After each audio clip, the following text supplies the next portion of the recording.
आप लोग को कविता दिख रही है, भारत महिमा? Yes ma'am. ठीक है, तो यही आपकी पहली कविता है। ऊपर क्यों नहीं जा रहा है?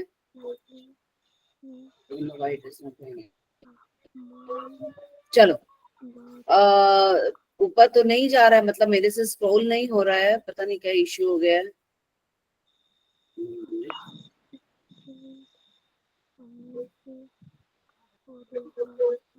चलो फिर से ट्राई करते हैं। सबके पास किताब है? Yes ma'am. ओके।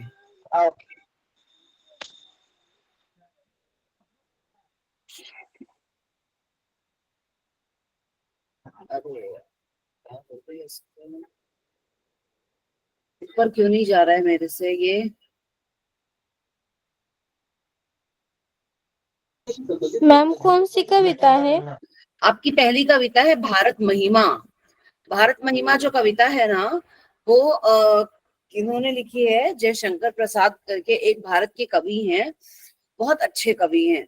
और इनकी जो मोस्टली कविताएं हैं ना बेटा, वो देशभक्ति से रिलेटेड हैं।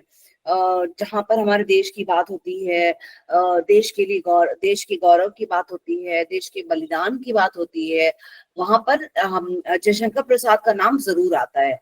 अगर आप इनकी कविता को ध्यान से देखोगे ना, आप सबके पास बुक है? Yes ma'am. तो अपनी बुक भी ओपन कर लीजिए। अगर आप ध्यान दोगे ना, तो इनकी कविता में ज्यादा से ज्यादा वो हिंदी के वो शब्द हैं जो संस्कृत से आए हैं, यानी इसको हम कहते हैं तत्सम शब्दों का प्रयोग है। मतलब इनकी हिंदी जो है ना, थोड़ी क्लिष्ट हिंदी है, थोड़ी कठिन हिंदी है। तो साथ में आप एक पेंसिल जरूर रखेंगे, क्योंकि जैसे जैसे मैं एक्सप्लेन करूंगी आपको वैसे वैसे क्या करना है कविता का। जैसे मैं शब्द बताती जाऊंगी तो आपको वो लिखते जाना है शब्द, ताकि आपको समझने में दिक्कत नहीं हो। राइट? Yes ma'am. ओके, चलो तो कविता हम शुरू करते हैं। पद्य संबंधी आपको ये मालूम है कि कविता और कहानियों में क्या अंतर होता है? कहानियां होती हैं, जो नाटक होते हैं, वो गद्य साहित्य कहे जाते हैं। और जहाँ कविता होती है, दोहे होते हैं, वो उसको पद्य साहित्य कहते हैं। तो आप अगर हिंदी की किताब देखोगे ना, किसी भी क्लास की, तो उसकी शुरुआत हमेशा पद्य साहित्य से होती है। तो यहाँ पर भी हमारे पद्य साहित्य से शुरुआत है। प्रस्तुत कविता में कवि ने अपने देश की गौरवशाली अतीत का सजीव वर्णन किया है। कवि का कहना है कि हमें अपने देश पर गर्व करते हुए उसके प्रति अपना सर्वस्व निछावर करने के लिए हमेशा तत्पर रहना चाहिए। सर्वस्व सर्वस्व मतलब होता है सब कुछ। ओके। और निछावर मतलब होता है किसी के लिए कुछ त्यागना, कुछ छोड़ना। तो कुछ बच्चों ने हैंड रेज किया है, पहले मैं ये कर लेती हूँ बेटा पढ़ा के थोड़ा सा, फिर हम ये भी करेंगे। क्या करेंगे? मैं आपके डाउट पूछती हूँ, है ना। हिमालय के आंगन में उसे किरणों का दे उपहार, उषा ने हंस अभिनंदन किया और पहनाया हीरक हार। जगे हम हमें जगे हम लगे जगाने विश्व, लोक में फैला फिर आलोक, व्योमतम पुंज हुआ तब नष्ट, अखिल संस्कृति हो उठी अशोक।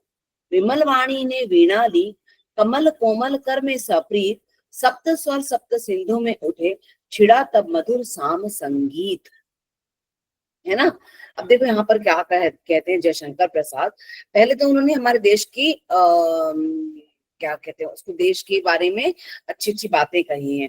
तो ये बताओ, देश के नॉर्थ में, भारत के उत्तर में कौन सा पर्वत है, पर्वत श्रृंखला है, कौन सा पहाड़ है जो बर्फ से ढका हुआ है? हिमालय। Very good, Himalaya. है ना। यस। तो आपको पता है ना, जो हमारी इंडिया की हाईएस्ट जो ये है, जहां पर मिलिट्री बेस कैंप है, वो सियाचिन ग्लेशियर में है। और ये वर्ल्ड की सबसे हाईएस्ट मतलब ठंडी वाली जो होती है ना, वो वहां पर इंडियन आर्मी रहती है। तो सियाचिन मतलब वो पूरा हिमालयन रेंज है, और उसको क्रॉस करके दुश्मनों के लिए बड़ा मुश्किल होगा जो वो हमारे देश में आ सके। तो इसीलिए कह रहे हैं कि हिमालय के आंगन में उसे किरणों का दे उपहार। तो सबसे ऊंची चोटी है, तो वहां पर सबसे पहले सूरज, आपको मालूम है नॉर्थ ईस्ट में पूरा सूरज जो है वो सबसे पहले उसकी किरणें दिखती हैं। तो हिमालय का जैसे आंगन की तरह कहा है, और ऐसा कह रहे हैं कि वहां पर उसे किरणों का उपहार दे रहे हैं, यानी कि हिमालय के वहां पर सबसे पहले सूरज की किरणें दिखती हैं। उषा ने हंस अभिनंदन किया और पहनाया हीरक हार। उषा मतलब होता है सुबह, प्रातः, प्रभात। ये सुबह सुबह 9 बजे, सुबह 10 बजे, ये नहीं। उषा काल मतलब होता है जब हमारा सूरज उगता है, सूरज की किरणें जब सब जगह धीरे धीरे फैलना शुरू होती है, वो उषा काल होता है। तो उषा काल में हंस अभिनंदन किया, किसने? सूरज ने। और हीरा का हार, ऐसा लगता है कि हीरों का हार, क्योंकि बर्फ पे जब सूरज की किरणें पड़ती हैं तो वो सफेद सफेद सफेद सफेद हीरो की तरह से चमक उठती हैं। तो ऐसा लगता है कि अभिनंदन किया, यानी उसका स्वागत किया और हीरो का हार पहनाया है। तो ये दो लाइन में किसी को problem? No ma'am. No ma'am. No ma'am. तो नो मैम। अभिनंदन शब्द का क्या मतलब है?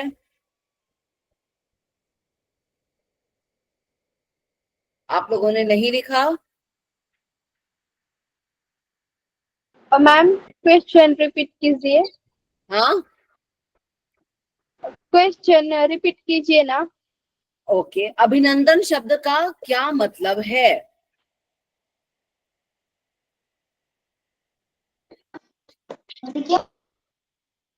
स्वागत। स्वागत। वेरी गुड, जिसने भी बोला वेरी गुड, शाबाश। राइट। तो अभिनंदन शब्द का मतलब होता है स्वागत। तो ऐसा लगता है कि हमारा, हाँ किसी का स्वागत करना। हाँ, स्वागत करना। तो सबसे पहले सूरज की किरणें हमारे हिमालय की चोटी से ही हमारी धरती पर बाकी पड़ना, मतलब हमारे भारत में पड़ना शुरू होती है। तो ऐसा लगता है कि जब सूरज की किरणें हिमालय के आंगन में पसर रही हैं, तो वो एक उपहार, एक गिफ्ट, एक तोहफे की तरह हमारी धरती पर फैलती हैं। और ऐसा लगता है कि उषा ने हंसकर उस सूरज की किरणों का स्वागत किया है। समझ में आया? Yes ma'am. Yes ma'am. जगे हम लगे जगाने विश्व, लोक में फैला फिर आलोक, व्योमतम पुंज हुआ तब नष्ट, अखिल संस्कृति हो उठी अशोक। अभी देखो, जगे हम लगे जगाने विश्व, हम जग गए, जब सबसे पहले हम उठेंगे तो हम बाकी लोगों को उठाएंगे। राइट? Yes correct ma'am. या नहीं? हाँ। लेकिन यहाँ पर ये जो वाक्य है ना, इसका एक दूसरा मतलब भी निकलता है। इसका क्या मतलब निकलता है? कि जो हमारा देश है भारत, यानी सिंधु सभ्यता जो है, आपको मालूम है कि विश्व की सबसे पुरानी सभ्यताओं में से एक सभ्यता हमारे देश की थी, हड़प्पन सिविलाइजेशन, सिंधु घाटी सभ्यता।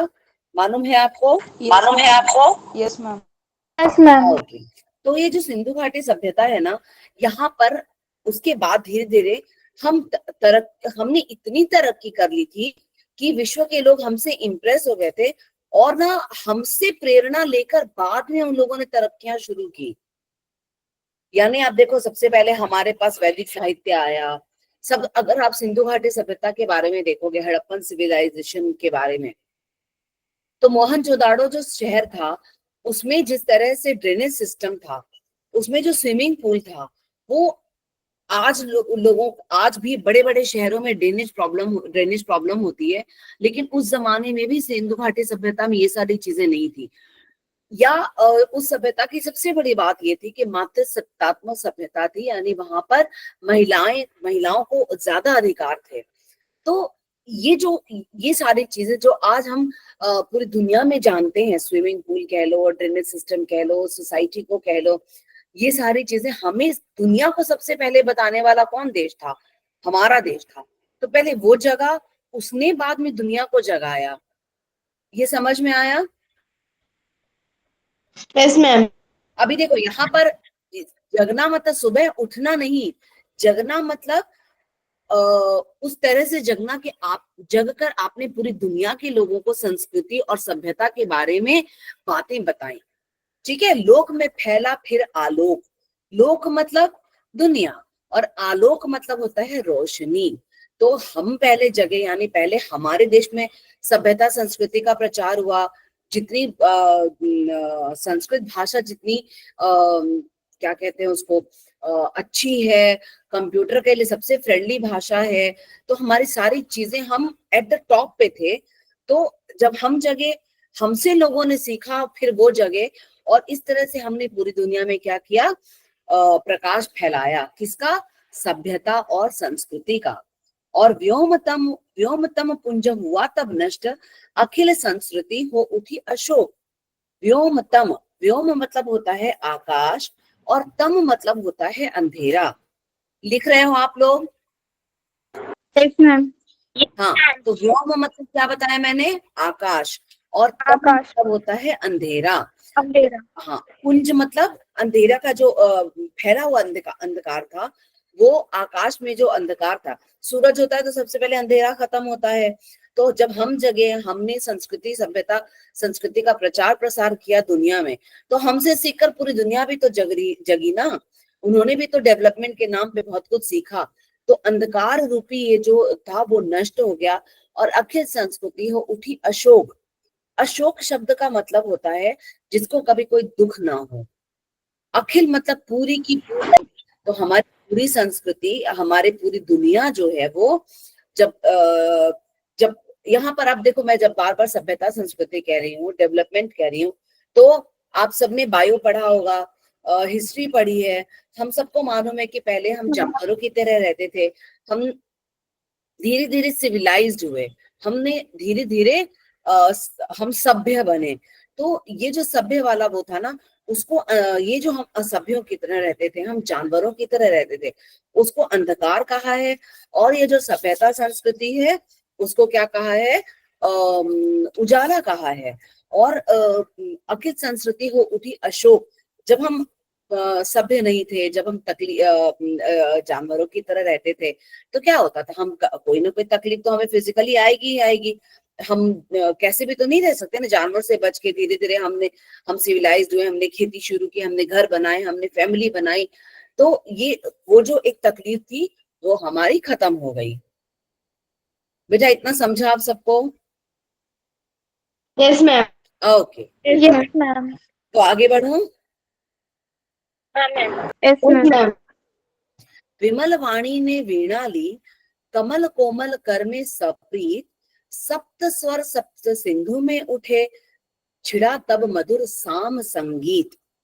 अभी साम जो है वो आपको मालूम है, हमारे 4 वेद हैं। कौन कौन से 4 वेद हैं? ऋग्वेद, अथर्ववेद, सामवेद, यजुर्वेद। Very good. ऋग्वेद, यजुर्वेद, सामवेद और अथर्ववेद, है ना? तो ये जो सामवेद है, अगर आपने हिस्ट्री में पढ़ा हो, मुझे नहीं मालूम। सामवेद जो है ना, उसमें जो ऋचाएं हैं, जो हमारे वेदों में श्लोक होते हैं ना, उसको ऋचा कहते हैं। तो उसकी जो ऋचाएं हैं वो भगवान जो है ना हमारे, उनका गीत कहा जाता है उसको। तो ये जो साम संगीत है, साम वेद में जो हमारी ऋचाएं हैं, उसका संगीत छिड़ गया। कब छिड़ा वो देखते हैं। विमल वाणी ने वीणा ली। विमल मतलब होता है कोमल, वाणी मतलब, वाणी मतलब देवी सरस्वती। वाणी मतलब भाषा। वाणी मतलब होता है आवाज। वाणी मतलब होता है आवाज। हम जो बात करते हैं ना, वो हमारी जो आवाज होती है वो हमारी वाणी होती है। ठीक है, तो भाषा, हमारी भाषा भी कह सकते हैं ना? Yes ma'am. ये शोर भी कह सकते हैं ना। हम भाषा भी कह सकते हैं। तो ये उसने क्या, अभी यहाँ पर वीणा किसने उठाई? देवी सरस्वती ने। यानी कि संगीत का ज्ञान हम तब से जानते हैं जब वीणा, जो इंस्ट्रूमेंट सबसे कठिन होता है बजाना, वो वीणा का भी हमने तब आविष्कार कर लिया था। इसका मतलब क्या है कि हमने केवल संगीत नहीं सीखा, हमने क्या किया? दुनिया को सिखाया मधुर वाणी। क्या होती है, गीत संगीत क्या होता है, और कमल कोमल कर में सप्रीत, ये विमल वाणी जो है, वीणा उठाई हमने बजाया, और कर मतलब होता है हाथ, हाथ मालूम है ना, ये हाथ कर जहां पर हम वीणा से बजाते हैं ना उसके तार, और सप्रीत मतलब प्रेम के साथ। तो हमने क्या किया, संगीत का भी संगीत भी हमारे देश से ये सब शुरू हुआ है। हमने सिखाया, हाथों में वीणा लेकर मधुर तान में प्रेम के साथ ये जो वीणा बजाई, और सप्त स्वर सप्त सिंधु में उठे, छिड़ा तब मधुर साम संगीत।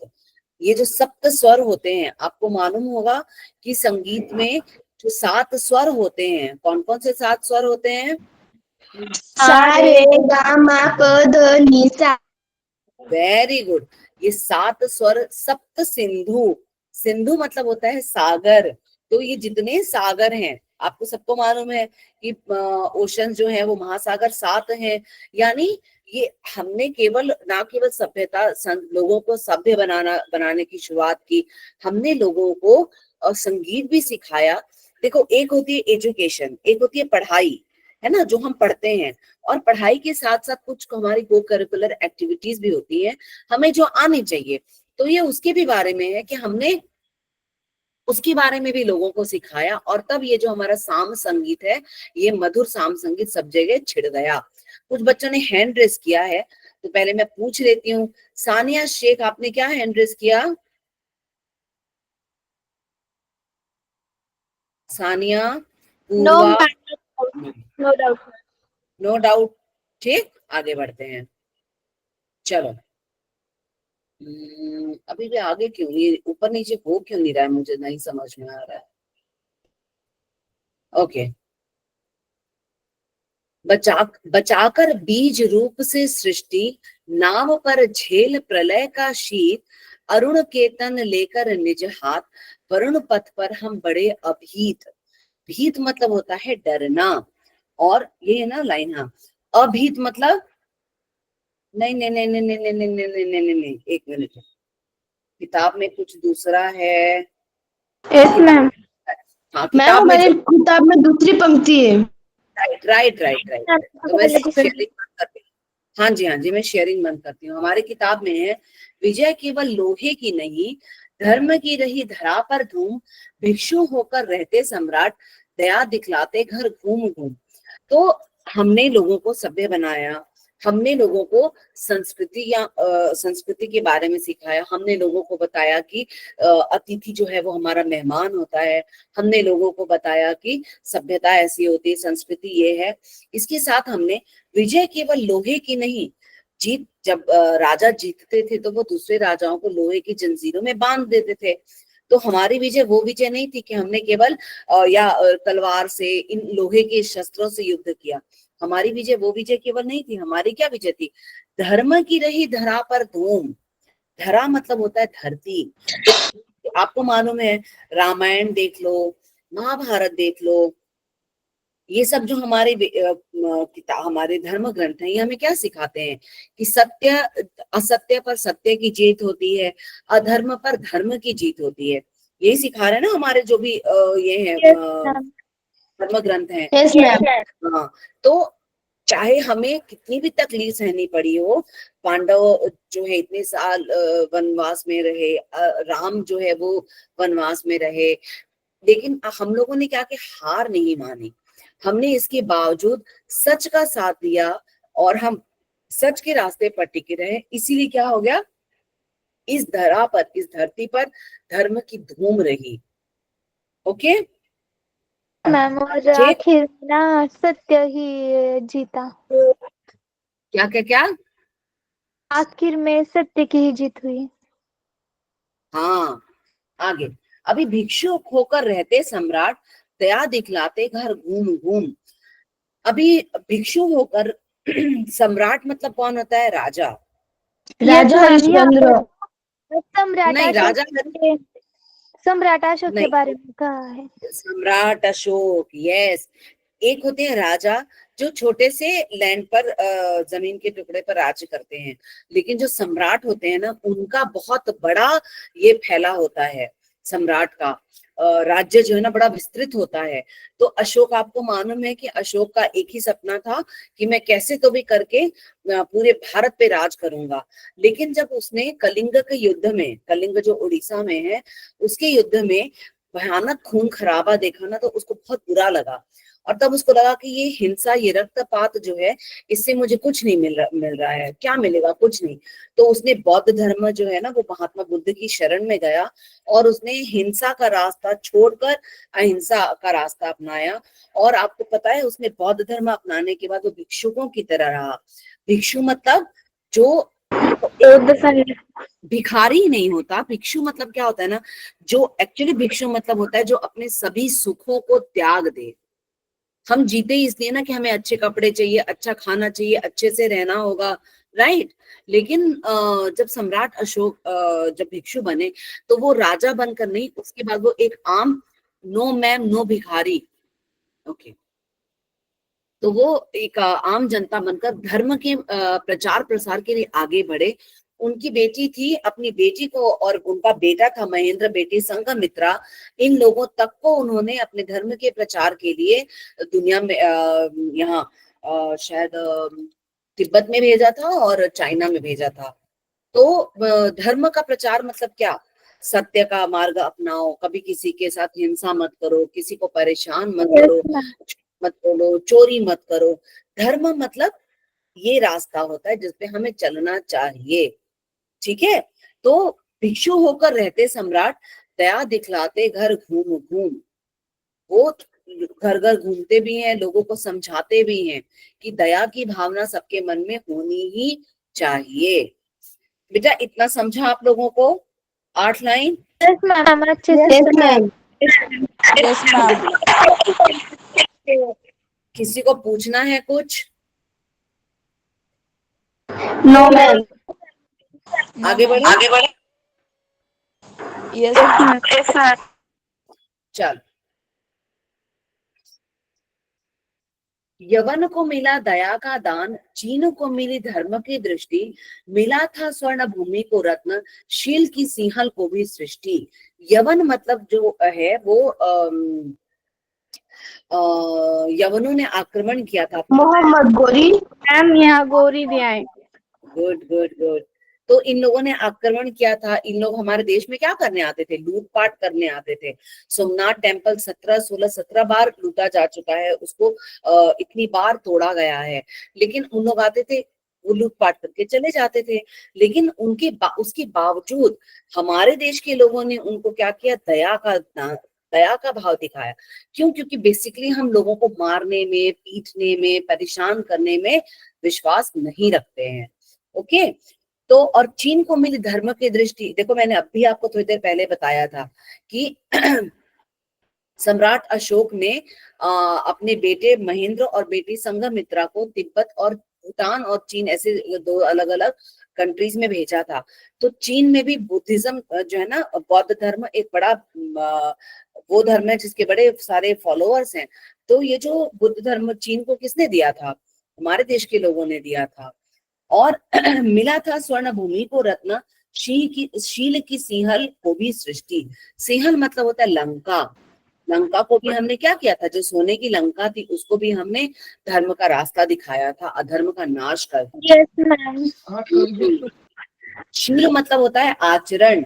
वो जो स्वर्ण भूमि थी, सोने की लंका, उसको रत्न, एक उसको ज्वेल, कौन सा ज्वेल मिला था? शील, अच्छे आचरण के बारे में बताया था कि कभी भी इस तरह का व्यवहार नहीं करना चाहिए कि किसी को तकलीफ हो। सीता को जबरदस्ती उठा के ले गए थे रावण, तो वो नहीं करना चाहिए था। तो ये सिंहल को, जो सिंहल श्रीलंका कहा जाता है, उसको भी ये सिखाया था। किसने? हम भारतीयों ने। तो हम भारतीयों ने सबसे पहले क्या किया? हमने सभ्यता, संस्कृति, हम जगे, हमने दुनिया को जगाया। हमने क्या किया? संगीत जैसी चीजें जो आर्ट के फॉर्म में आती हैं, वो भी हमसे शुरू हुई है, बाकी दुनिया में गई हैं।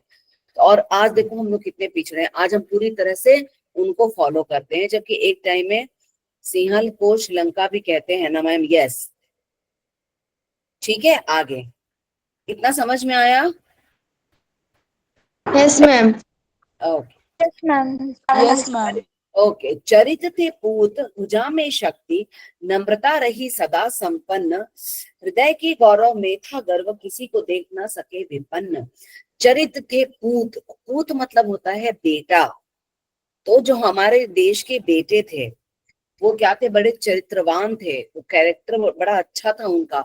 वो दूसरों के दुख में दुखी होना जानते थे, वो दूसरों का पंचशील तत्व, यस, वो दूसरों को तकलीफ में नहीं दे सकते थे। और वो बड़े ताकतवर भी थे, वो चाहते तो ताकत से भी लोगों को हरा सकते थे, लेकिन उन्होंने इसका सहारा नहीं लिया। उन्होंने सहारा किसका लिया? नम्रता का सहारा लिया, दया का सहारा लिया। क्योंकि गलत मैसेज हम लोगों को नहीं दे सकते हैं, मारपीट करके भी चीजें अपनी वापस ली जा सकती हैं, लेकिन हमने क्या, कौन सा रास्ता अपनाया? हमेशा दया का रास्ता अपनाया। ठीक है। अरे नहीं नहीं, हमारी फिर से एक लाइन छूट गई।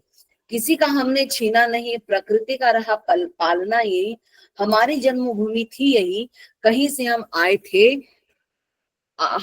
थे नहीं। आपको मालूम है हमारे देश में अलग अलग संप्रदाय के लोग होते हैं जो अलग अलग जगहों से आए हैं, कभी कुछ, और दुनिया भर में ऐसा होता है। लेकिन हमारे देश में जो भारतीय हैं, हम अपने ही देश में थे, हम कहीं और से आकर यहाँ पर नहीं बसे हैं।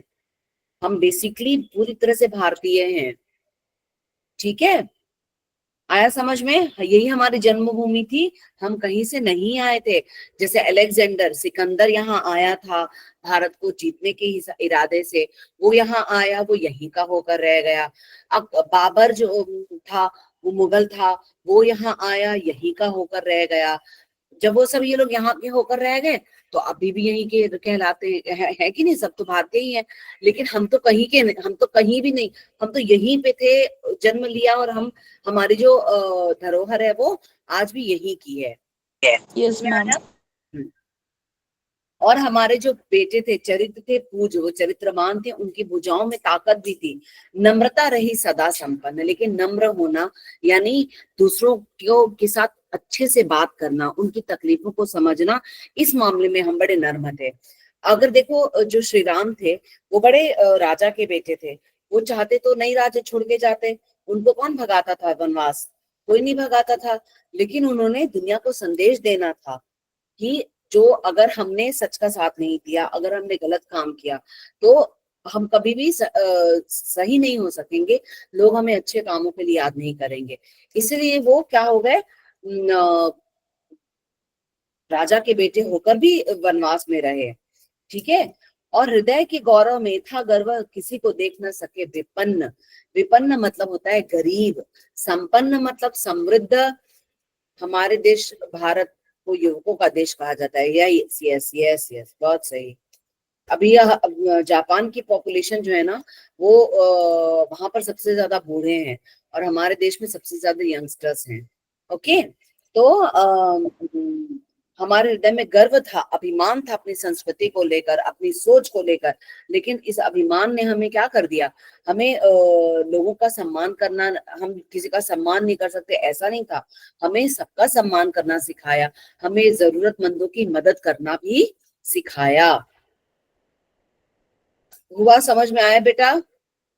यस मैम, समझ में। ओके, आगे कुछ पूछना है किसी को? No, ma'am. स्नेहल को कुछ पूछना है? पूछो स्नेहल। और नहीं मैम, कुछ नहीं पूछना। हमारे संचय में था दान, अतिथि थे सदा हमारे देव, वचन में सत्य, हृदय में तेज, प्रतिज्ञा में रहती थी टेव। टेव मतलब पकड़, हम जो है प्रतिज्ञा कर ली तो कर ली। भीष्म पितामह जो है वो अपनी प्रतिज्ञा के लिए ही जाने जाते हैं, है ना? भीष्म पितामह कहा, कौन से इसमें थे, रामायण में या महाभारत में?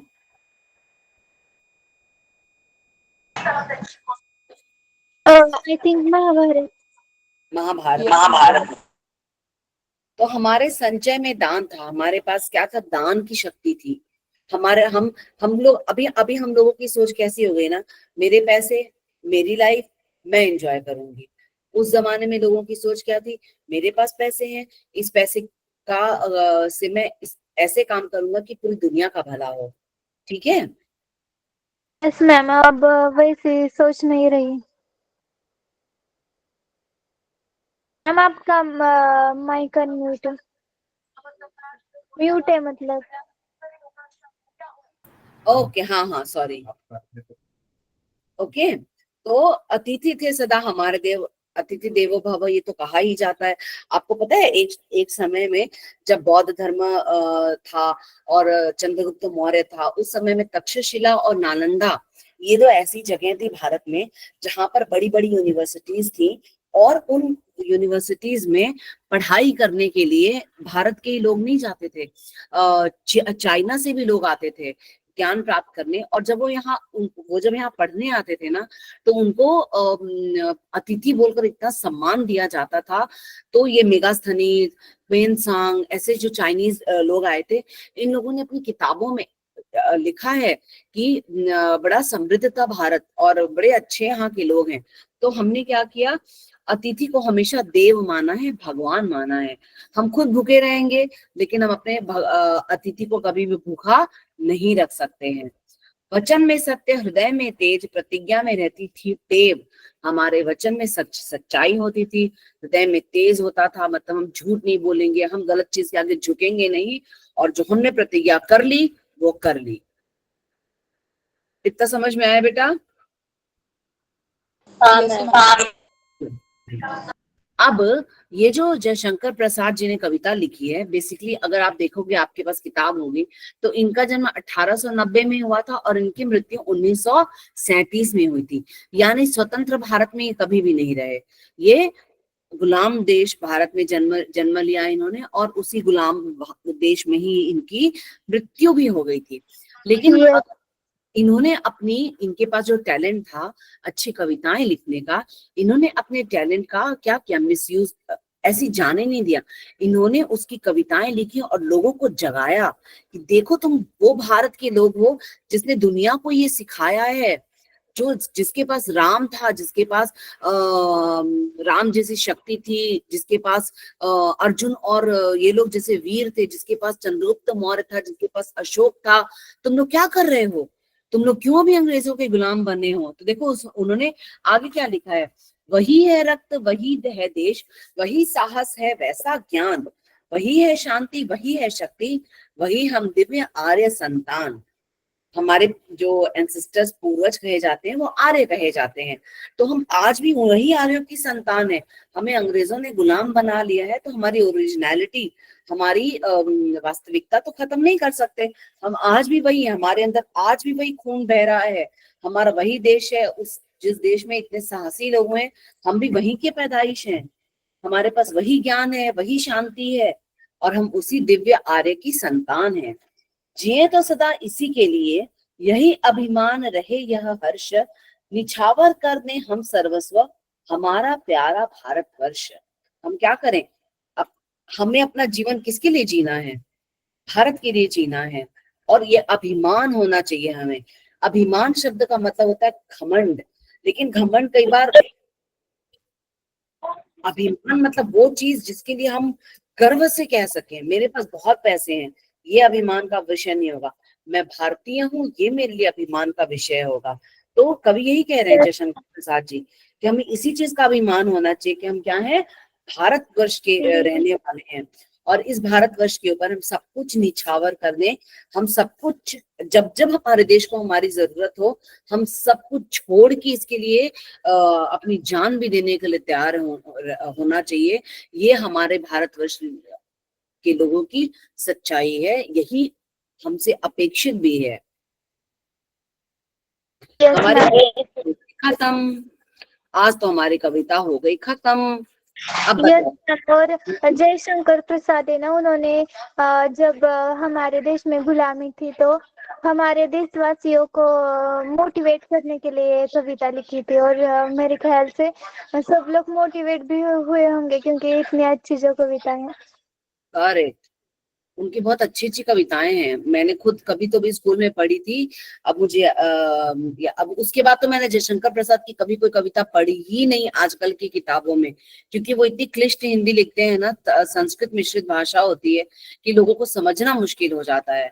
अभी मैं बताऊं उनकी कविता मैंने पढ़ी थी, हिमाद्रि तुंग श्रृंग से प्रबुद्ध शुद्ध भारती, समानता स्वतंत्रता स्वतंत्रता पुकारती। इतनी कठिन हिंदी थी ये वाली। ठीक है, तो किसी को कोई पूछना है तो पूछ लो बेटा। नो मैम, नहीं, आपने इतने अच्छे से मैम अटेंडेंस लिंक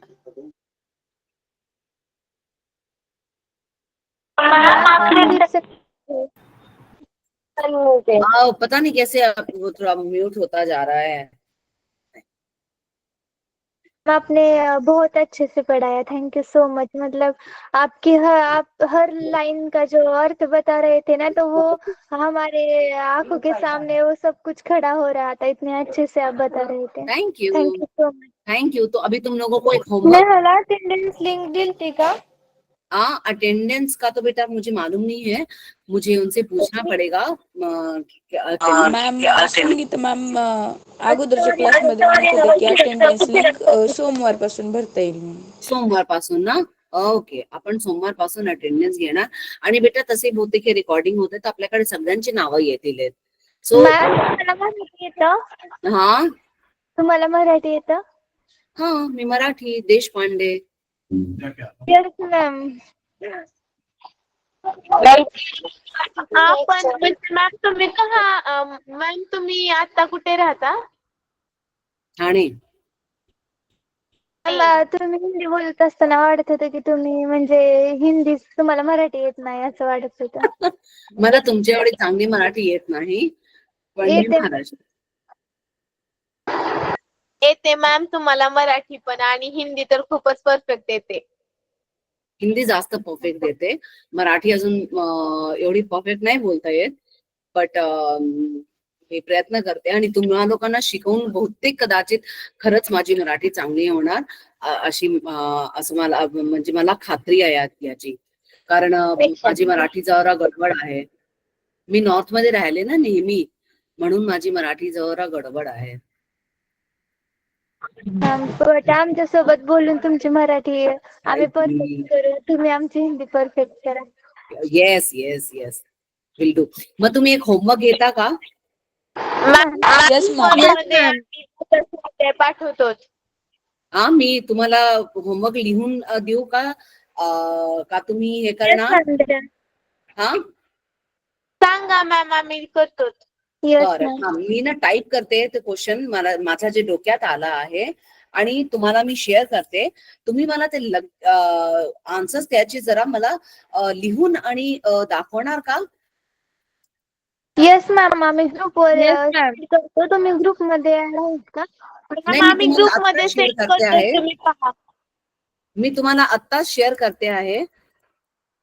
तुम्ही मला त्याचं आता नोट डाऊन करून घ्या पटकन, आणि त्याचे एक 6-7 काय म्हणतात सेंटेन्सेस मध्ये मला आन्सर्स लिहून दाखवा. ठीक आहे?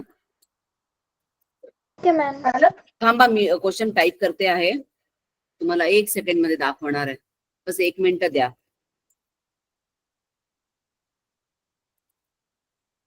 चांगली होती कविता.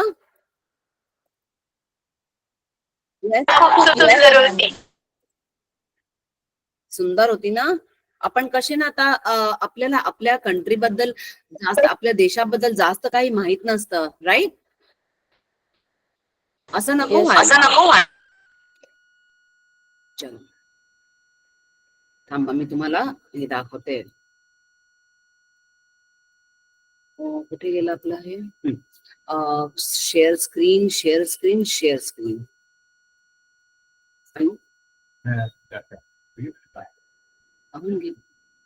हे का नाही येते शेअर स्क्रीन? मॅम तुम्ही ग्रुपवर फोटो पाठवा क्वेश्चनचा, आम्ही घेतो नंतर. Yes ma'am. येस, थांबा 1 सेकंड. एंटायर स्क्रीन नाही, थांब. विंडो. मॅम तुम्ही ग्रुपमध्ये ऍड आहात का? हा बेटा, हा मी ग्रुप मध्ये ऍड आहे. मी तुम्हाला पाठवते तो क्वेश्चन, तुम्ही मला त्याचा आन्सर लिहून आणि पाठवा. पण प्रयत्न करा तुमची हिंदीची भाषा जी आहे ना ती जरा चांगली असावी. हे बघा, आपण हिंदी आणि मराठी दोघांची लिपी देवनागरी आहे, पण लिहिताना दोघांमध्ये अंतर आहे. ओके. वेलांटी आणि म्हणजे म्हणजे खूप वेगळेपणा आहे त्या दोन्ही हा, भाषांमध्ये. जसं आपण मराठीत पाणी लिहितो, हिंदीत पाणी, मराठीत आपण मदत म्हणतो, हिंदीत मदद असतं. तर मग ह्या लहान लहानशा गोष्टी आहेत, आपल्याला ह्याच्याकडे जरासा लक्ष द्यायचं आहे. Yes ma'am. ओके. सो आपलं काही मुलांनी हँड रेस केला आहे. मला सांगता का कोणाला काय विचारायचं आहे तर? नो मॅम, नाही काही नाही. नाही तुम्ही ना? खूप शिकवलं. No ma'am, no doubt. तुम्ही खूप छान शिकवला. Thank you. Prema ma'am, good evening ma'am. Okay. आपण लिव्ह करायचं का मग क्लास? येस मॅम, चालेल ना? ओके. मग मी जे क्वेश्चन पाठवेन त्याचा आन्सर लिहून मला पर्सनल विंडोवर पाठवा. मॅम तुमचा नंबर ग्रुपमध्ये आहे, मी ग्रुपमध्ये आहे. मॅम ना या कवितेचा स्वाध्याय लिहून ग्रुप वरती सेंड करतो. काय काय काय? या कवितेचा ना स्वाध्याय लिहून ग्रुप वरती सेंड करतो बोलले मी. ग्रुपवर चालेल. मी एकदा मॅमशी बोलून तुम्हाला सांगते की तुम्ही मला कुठे पाठवू शकता, so that I can check. म्हणजे ना मॅम आम्ही रोजच्या क्लासचा होमवर्क ग्रुप वरती सेंड करतो म्हणून बोलले तसं. ओके, मग चालेल. नसेल तर ना तुम्ही तुमचा नंबर द्या. तुमचा नंबर मी ग्रुपवर सेंड करते. मग तो माझाच हिंदीमध्ये कोण शेअर केला तर तो माझाच नंबर असणार ना. तर मॅम आम्ही सेंड करतो. Okay ma'am, thank you. Bye, take care, bye, good night. Bye. Thank you so much ma'am. Bye. Thank you. Bye bye. Bye ma'am, good night.